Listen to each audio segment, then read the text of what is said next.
Hai semuanya, balik lagi sama Calon Sarjana. Kalian tuh tahu kan, kalau kondisi keuangan lagi susah terus ketambahan utang lagi, nanti kitanya sendiri yang bakal ribet bayar sana-sini. Masalahnya, gimana kalau yang ngelakuin itu adalah negara? Makanya, ayo guys, kita lihat bareng-bareng sama Calon Sarjana yuk. Seberapa besar sih dampak dari hutang yang melilit kalau terjadi di sebuah negara? Hai, aku Jenny, yuk kita bahas. Argentina. Pernah nggak punya teman yang hobi ngutang, janjinya tuh mau bayar besok, tapi waktu ditagih, malah ngilang. Nah, kenalin dulu nih, Argentina juga begitu ya. Lagian bayangin aja, di akhir tahun 2019, 1 USD itu setara 60 peso. Tapi masuk Desember 2025, 1 dolar USD udah nembus 1.400 peso dong teman-teman. Udah gitu, sejak merdeka pada tahun 1816, mereka tuh udah 9 kali gagal bayar hutang ya. Wah, ini sih rekor dunia. Hubungan mereka sama IMF, yaitu Lembaga Keuangan Dunia, juga toksik banget. Mereka udah 21 kali minta bantuan program sejak 1996, tapi masalahnya tuh nggak kelar-kelar. Parahnya lagi, 72% utang mereka itu dalam bentuk dolar Amerika Serikat, bukan mata uang sendiri. Jadi kalau ekonomi Amerika goyang dikit atau nilai tukarnya tuh berubah, Argentina bakal langsung kena mental dan juga krisis. Beda banget ya sama Jepang yang utangnya tuh gede, tapi pakai mata uang sendiri, jadinya tuh lebih aman. Efeknya ya di April 2025 kemarin, inflasi mereka tuh naik gila-gilaan sampai 47,3% ya teman-teman. Yang akhirnya menyebabkan sepertiga penduduk Argentina berada di bawah garis kemiskinan.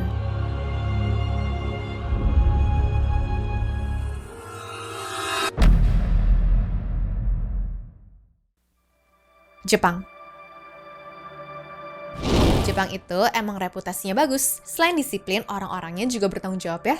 Masalahnya di antara negara-negara maju lainnya, utang mereka tuh paling tinggi. Dibandingkan sama pendapatan negaranya aja, udah lebih dari 230% tuh.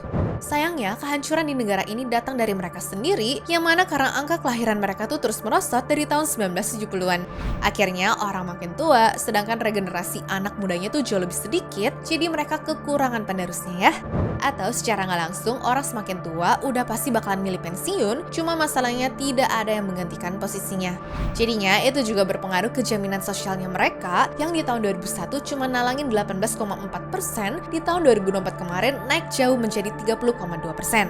Tahun ini estimasinya tuh bakal lebih gila lagi nih lonjakannya. Kan artinya kalau kalian ke Jepang, yang ditemuin di jalanan tuh perbandingannya 2 dari 5 orang adalah lansia. Bener nggak?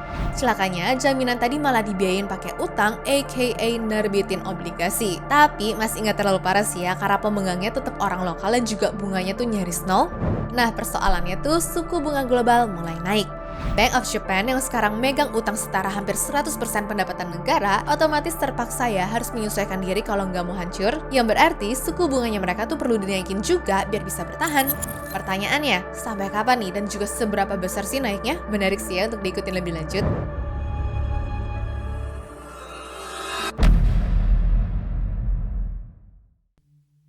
Lebanon.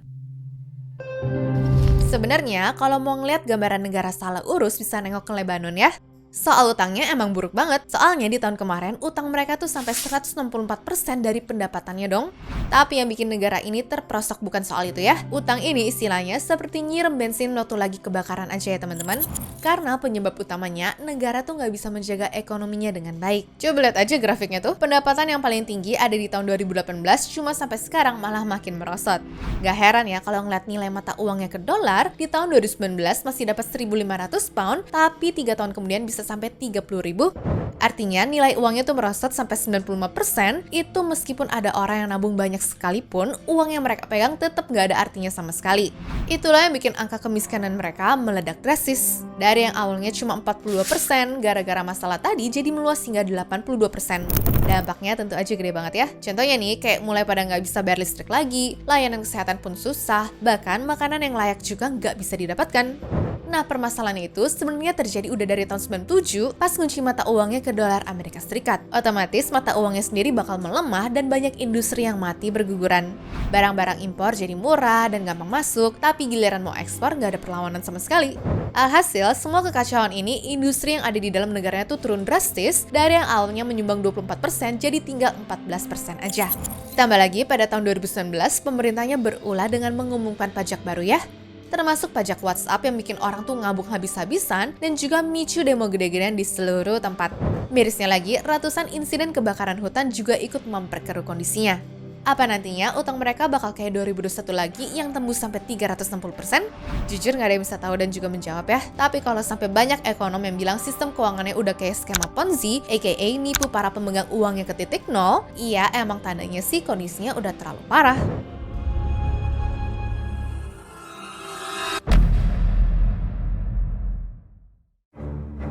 Yunani. Sebenarnya kalau ngeliat benua Eropa doang nih, Yunani itu krisisnya udah lama ya, malah dari tahun 2010-an. Total penganggurannya tuh bisa sampai 27%, tapi khusus untuk kalangan anak muda sendiri, angka penganggurannya bisa sampai 65%. Semua gara-gara mereka tuh ngakalin data biar diakuin jadi negara Uni Eropa, karena syaratnya harus punya utang di bawah 60% pendapatan. Akhirnya, habis muter otak sana-sini, mereka pakailah tuh jasanya lembaga keuangan bergengsi untuk nuker kredit yang ada jadi alat investasi. Gak taunya, bom waktu ini meledak di tahun 2008 waktu lagi krisis global. Dan begitu mereka harus mencari cara untuk mengatasi itu, opsi yang kepikir cuma naikin pajak. Jelas, orang-orang terutama yang berduit pun pada nggak terima ya, dan akhirnya milih menghindari pajak tadi. Ya, abisnya udah kerja capek-capek, masa 44%-nya mesti dikasih cuma-cuma ke pemerintah yang nggak becus sih?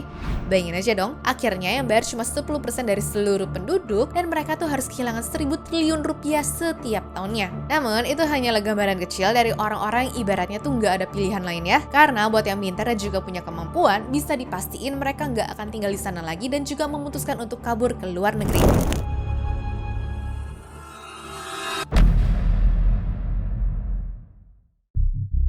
Sudan. Tadi kan kita udah membahas yang paling merana se-Eropa, tapi yang paling terlilit utang di dunia belum nih teman-teman?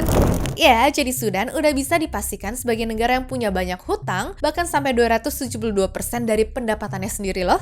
Tentu masalahnya ada di dalam kondisi dalam negeri. Dari tahun 1970-an udah mulai sering ngutang ke banyak bank dan juga negara maju. Maklum lah ya, zaman itu masih dianggap sekutu paling oke nih ya di antara negara Arab lainnya. Terus kapasnya juga laris manis dan punya harga bagus, sebelum akhirnya kena banjir gede-gedean pada tahun 1978. Logikanya tuh gini deh, kalau nggak ada pendapatan yang masuk, gimana coba caranya mereka bisa bayar utang? Ditambah lagi suku bunga Amerika di tahun-tahun segitu mulai dinaikin, yang bikin negara ini harus super hemat. Masalahnya meskipun udah hemat, nyatanya itu bukan jadi solusi buat menyelesaikan masalahnya, soalnya ekonominya tetap hancur berantakan dan bikin kemiskinan makin meluas. Sampai akhirnya waktu pergantian rezim, hubungannya Sudan sama Barat malah jadi rusak dan juga Sudan Selatan pun misahin diri ya. Celakanya di wilayah situ ada 70% cadangan minyak, sedangkan mereka nggak punya sesuatu yang bernilai lagi. Akhirnya cerita pun ditutup dengan berbagai serangkaian perang saudara, hingga menewaskan ratusan ribu orang dan juga puluhan juta lainnya menderita kelaparan.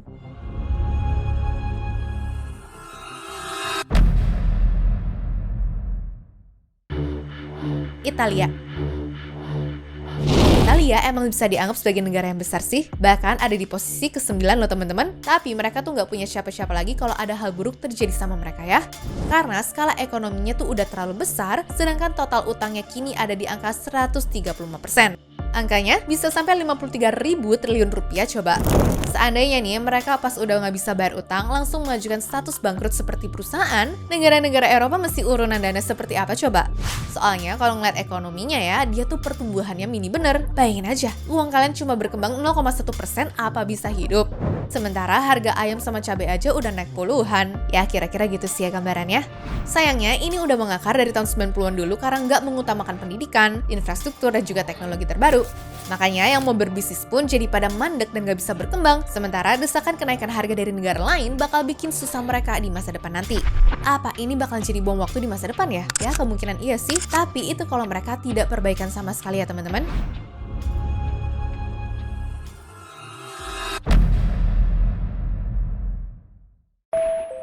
Mesir. Kita tahu ada banyak negara yang lagi bikin kota baru untuk mendukung pertumbuhan ekonominya ya. Termasuk Mesir nih, namanya itu New Administrative Capital yang ada di tengah gurun sekitar 45 kilometeran dari Kairo. Isinya seperti Jakarta lah, ada gedung-gedung pemerintahan dan juga kawasan bisnis, serta rumah untuk jutaan orang lainnya. Tapi ada masalahnya buat bisa mewujudkan itu semua ya, mereka harus minjem duit gila-gilaan untuk nutupin budget 968 triliun rupiah. Sayangnya dari diumumin tahun 2015, uangnya tuh selalu nggak cukup, sementara Sementara pembangunannya tuh terus berjalan dan tagihannya pun membengkak setiap tahunnya. Udah gitu, di saat yang sama, harga-harga barang di dalam negeri juga pada naik dan rakyat hidup dalam kesulitan. Tapi masih aja nih ya ngotot untuk nyari pinjaman, bahkan aset negara kelas premium macam Ras Al Hikmah, jadi harus digadai ke Uni Emirat Arab ya bisa dapat uang tunai. Makanya kalau diperhatiin, mata uangnya Mesir tuh mulai nambah gak ada nilainya karena ambisi pemerintah yang asal-asalan.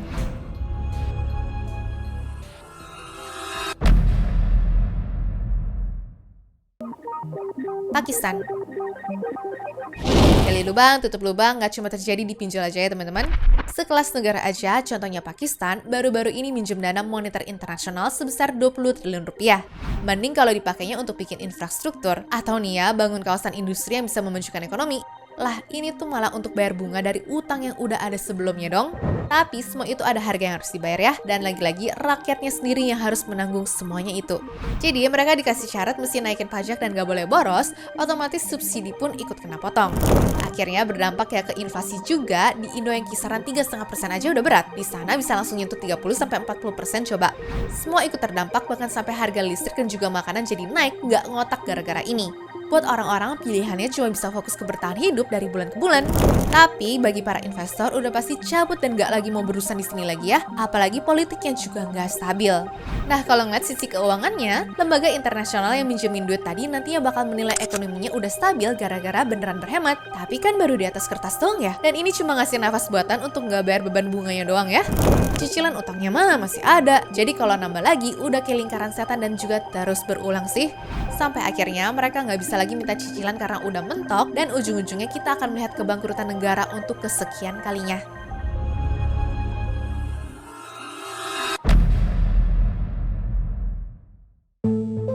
Kenya. Semua negara juga pertumbuhannya pasti melambat kok, karena ekonomi di mana-mana pun emang lagi nggak baik-baik aja ya. Cuma yang untungnya paling dikit biasa bakal lebih bisa bertahan. Tapi tidak untuk Kenya. Utang negaranya tuh tumbuh cepat dan banyak juga yang pakai mata uang asing ya. Di tahun 2013, rasio utangnya masih 40%, tapi di tahun kemarin angka itu naik drastis ke 65,5% ya teman-teman. Per April tahun 2025 aja nih, totalnya udah mencapai 1.485 triliun rupiah. Dimana nyaris setengahnya atau sekitar 689 triliun itu datang dari pinjaman asing ya. Nah sekarang lihat kondisi yang terbaru udah makin bengkak aja kan. Tapi yang bikin sedih, utang-utang ini dari dulu nggak dipakai untuk majuin negaranya, melainkan malah membayarkan pengeluaran pemerintahnya. Giliran sekarang disuruh bayar, mereka milih untuk naikin pajak rakyat secara agresif di area yang tidak masuk akal. Macam rotilah kena PPN sampai 16%, kan gila ya namanya. Gak heran ya, kebijakan tadi jadi micu protes besar-besaran di tahun 2024 kemarin, bahkan sampai gedung parlemennya juga ikut dibakar. Ya begini deh ya, kalau salah milih orang untuk mimpin negara, dampaknya gak kerasa dan gak kelihatan pas saat itu, tapi ketika krisis dan juga ekonomi mulai memburuk, akhirnya kalian juga kan yang kecekek. Di kasus ini, bahkan generasi selanjutnya harus ikut nanggung beban lagi ya teman-teman. Sekarang pemerintahnya pun bingung nih harus ngapain buat bayar utangnya. Kalau nggak naikin pajak, gagal bayar dan juga bangkrut. Besok-besok nyoba naikin pajak lagi di kebijakan lain, bisa terancam digulingin rakyat. Kondisinya jadi maju mundur kena gini deh ya.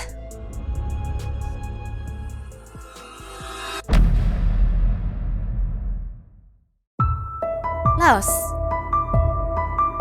Laos ini dikenal sebagai negara sejuta gajah yang daya tariknya terletak di alamnya ya teman-teman.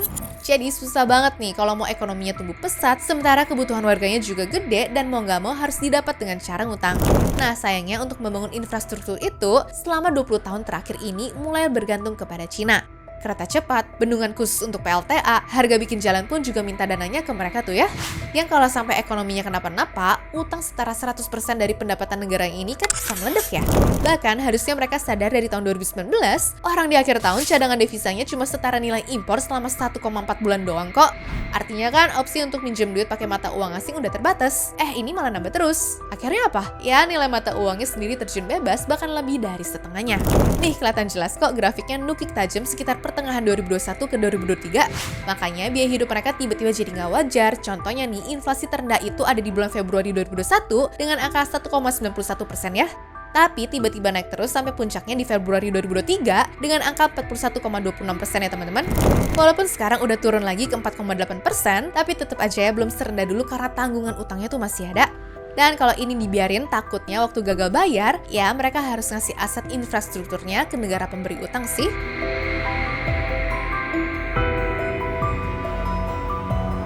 Anyways, cukup sampai di sini ya guys video hari ini. Sampai jumpa di video selanjutnya. Dah.